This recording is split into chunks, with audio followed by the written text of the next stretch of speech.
اور اگر رمضان کا مہینہ تو پورا معافی کا مہینہ ہے کہ دوزخ کے دروازے بند ہو جاتے ہیں، جنت کے دروازے کھول دیے جاتے ہیں، شیطان قید. آپ دیکھتے نہیں نمازی کیوں بڑھ جاتے ہیں رمضان شریف میں؟ کہ وہ نامراد قید ہو جاتے ہیں.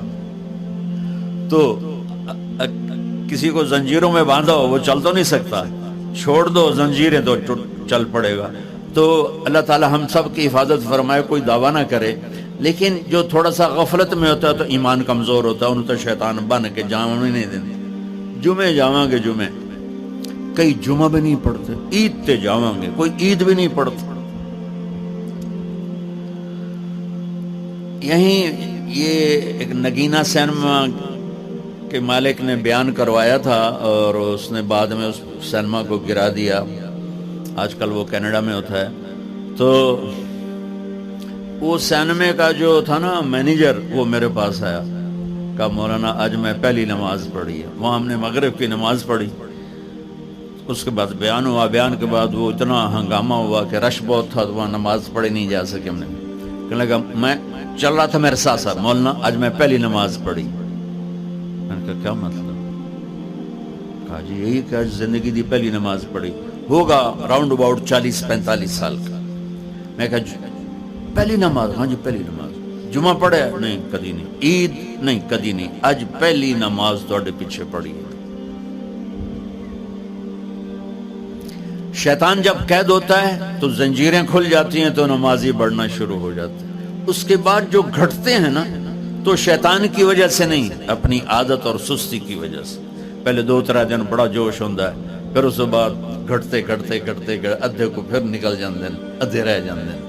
تو تراویح میں بھی پہلے پوری مسجد بھرے گی، پھر ایک صف جائے گی، پھر دوسری جائے گی، پھر تیسری جائے گی. تو بھائیو یہ رمضان آ رہا ہے. دیکھو میں ہاتھ جوڑتا ہوں، نماز 5 وقت سارا سال فرض ہے، لیکن روزے کی برکت سے کیا ہوتا ہے؟ شیطان قید ہو جاتا ہے تو وہ سارے بھاگے آ رہے ہوتے ہیں.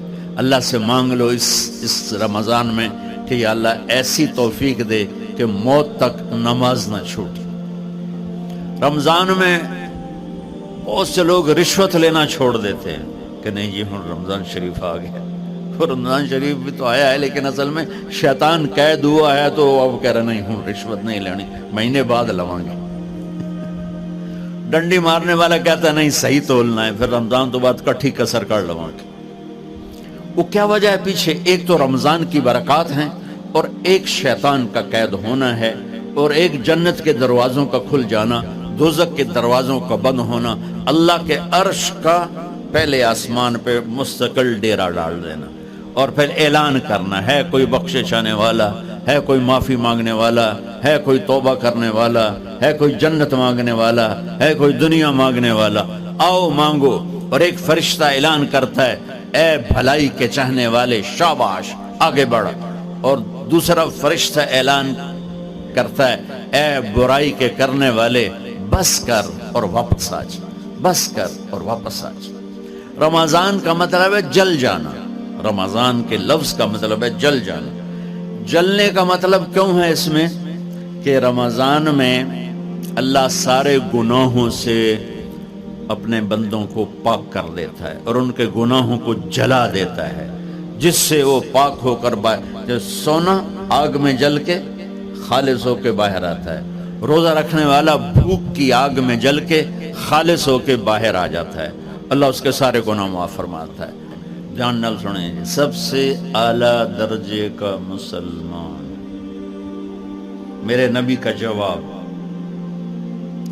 جو سارا دن مصلی پہ بیٹھا رہے، جو ہر سال حج عمرہ کرے، جو مسجد سے نہ نکلے، جو رات کو قرآن پڑھے دن میں روزے رکھے. نہیں، سنو غور سے سنو، من سلم المسلمون لسانہ ویدہ،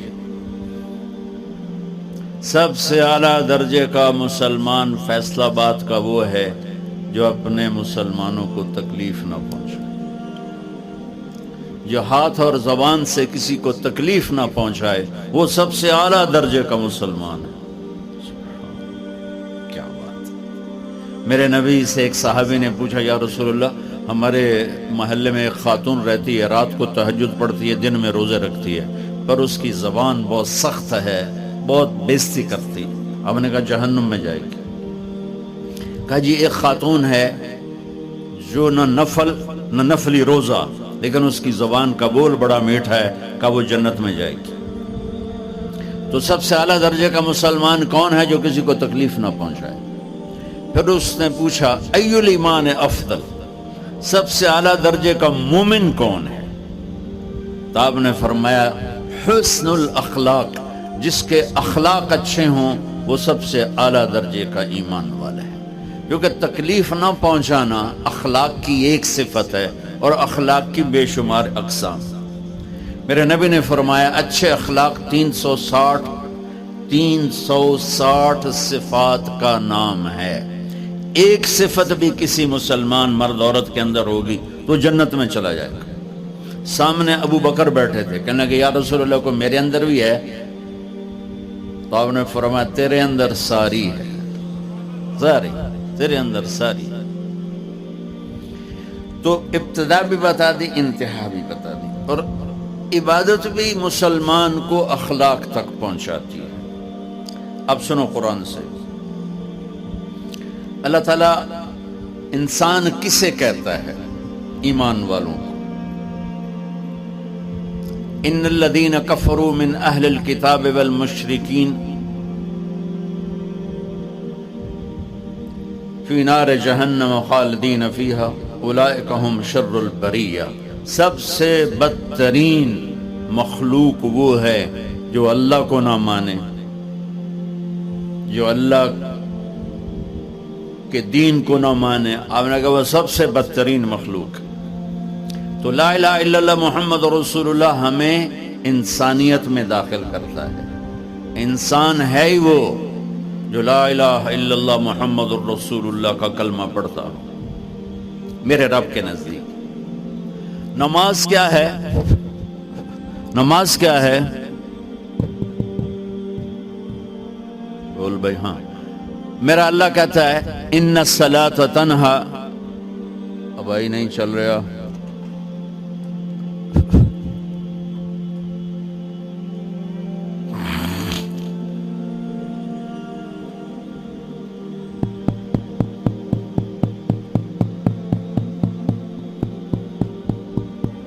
تھوڑی آواز ہے۔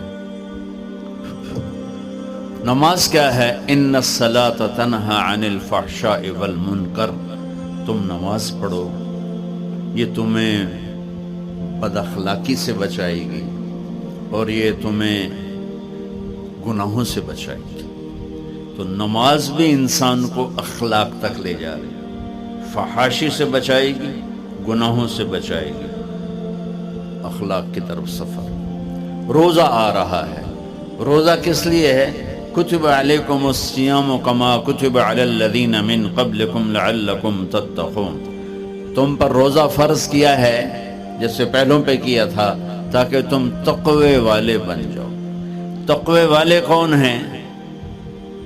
وسارعوا الی مغفرۃ من ربکم وجنۃ عرضها السماوات والارض اعدت للمتقین، کہ میرے بندو دوڑو جنت کی طرف جو تقوی والوں کے لیے۔ متقی کون ان دن تقوی والے یا اللہ کا؟ الذین ينفقون فی السراء والضراء، کا جو میرے نام پہ سخاوت کرتے ہیں، چاہے تنگ دست ہوں چاہے پیسے والے ہوں، چاہے تھوڑا مال ہوئے چاہے زیادہ مال ہوئے، وہ میرے نام پہ خرچ کر دیں۔ الکاظمین الغیظ، جو غصے کو پی جاتے ہیں، والعافین عن الناس، اور جو لوگوں کو معاف کر دیتے ہیں۔ اللہ تعالیٰ کہہ رہا ہے یہ تقوی والے ہیں۔ تو روزہ بھی اخلاق پہ لے جا رہا ہے۔ فمن فرض فیہن الحج فلا رفث ولا فسوق ولا جدال، میرے رب نے کہا حج کا ارادہ کر لیا ہے تو زبان کی گندی، زبان کا گندا لہجہ اور زبان کے گندے بول سے بچو، لڑائی سے بچو، گناہوں سے بچو۔ تو حج بھی میٹھے بول پہ لا رہا ہے، لڑائی سے بچنے پہ لا رہا ہے، نافرمانی سے بچنے پہ لا رہا ہے۔ خذ من اموالہم صدقۃ تطہرہم وتزکیہم بہا وصلی علیہم، میرا رب فرما رہا ہے میرے محبوب ان سے زکوٰۃ لیں اور ان کو پاک کریں اور ان کا تزکیہ کریں، ان کو ایک اچھا انسان بنائیں۔ زکوٰۃ ہو اخلاق بنتے ہیں، روزہ ہو اخلاق بنتے ہیں، حج ہو اخلاق بنتے ہیں، نماز ہو اخلاق بنتے ہیں، کلمہ ہو انسان بنتا ہے۔ یہ اتنا زور کیوں دیا ہے اخلاق پر کہ میرے بھائیو، اچھا معاشرہ جو وجود میں آتا ہے وہ ایک دوسرے کو معاف کرنے سے وجود میں آتا ہے۔ مسجد نماز کے لیے ہے، اور نماز ایک انفرادی عمل ہے جو کر کے میں گھر چلا جاتا ہوں، دفتر چلا جاتا ہوں، پڑھوں نہ پڑھوں، نہ پڑھنے کا گناہ مجھ پر، پڑھنے کی نیکی مجھ پر۔ لیکن اگر میرے اخلاق برے ہیں، روزہ میری چیز ہے، رکھوں اجر، نہیں رکھوں پکڑ، زکوٰۃ دے دوں اجر نہ دوں پکڑ، حج کر لوں اجر نہ کروں پکڑ۔ صرف میری ذات سے کے گرد ہے نماز بھی، روزہ بھی، حج بھی، زکوٰۃ بھی۔ لیکن برے اخلاق جتنا معاشرے میں میرا اثر ہے وہ سب تباہی پھیلا دیں گے، اور اچھے اخلاق جتنا معاشرے میں میرا اثر ہے وہاں خوبصورتی کو پھیلا دیں گے۔ عبادت چھپ جاتی ہے۔ میں نے فجر پڑھی ہے کہ نہیں پڑھی آپ کو پتہ ہے؟ بولو، آپ نے پڑھی ہے یا نہیں پڑھی؟ مجھے کوئی پتہ ہے نہیں ہے۔ لیکن یہاں بیٹھ کے اللہ نہ کرے میں فرقہ واریت کی بات کروں، آپ سب کو پتہ چلے گا کہ نہیں چلے گا کہ مولوی اگلا رہا؟ اور یہاں بیٹھ کے میں محبت کی بات کروں تو آپ کو پتہ چلے گا کہ نہیں چلے گا کہ یہ محمد مصطفیٰ صلی اللہ علیہ وسلم والے اخلاق بتا رہا ہے؟ تو اخلاق چھپتے نہیں، برے ہوں یا اچھے ہوں، ظاہر ہوتے ہیں۔ اور سب سے زیادہ اس آدمی کا خاندان، جس آدمی کو بدتمیزی کی عادت ہے، وہ بیوی کے دل کو برباد کر دے گا، ماں باپ کے دل کو برباد کر دے گا، اولاد کو برباد کر دے گا، دوستوں کو، نوکروں کو برباد کر دے گا۔ اس کے نوکر سامنے کہیں گے میاں صاحب، شیخ صاحب، سیٹ صاحب، خان صاحب، اتھے جا کے گالی کڈھن گے۔ اور جس کے اخلاق اچھے ہوتے ہیں وہ اپنے گھر کو خوبصورت بنا دیتا ہے، رشتوں کو خوبصورت بنا دیتا ہے، ملازموں کو خوبصورت بنا دیتا ہے، اپنے کاروبار کو، اپنی زندگی کو، ہر پہلو اس کا خوبصورت ہو جاتا ہے۔ اچھے اخلاق لباس کی طرح ہیں جو میرا ہر عیب چھپا لیتے ہیں، اور برے اخلاق ننگے آدمی کی طرح ہے جس کا ہر عیب سامنے آ جاتا ہے۔ اور اللہ کی رحمت اتنی طاقتور ہے کہ میرا رب فرماتا ہے، یہ تو میں نے 5 غلطیاں بتائی ہیں، لیکن میرا رب فرماتا ہے میرا بندہ، میں تجھے عمر بھی دیتا ہوں، طاقت بھی دیتا ہوں، تو اتنے گناہ کر کے زمین فیصل آباد کی سے اٹھا کر آسمان کی چھت کو لگا دے، ساری دنیا گناہگار ہو جائے نا تو آسمان کیا چاند تک بھی گناہ نہیں جا سکتے۔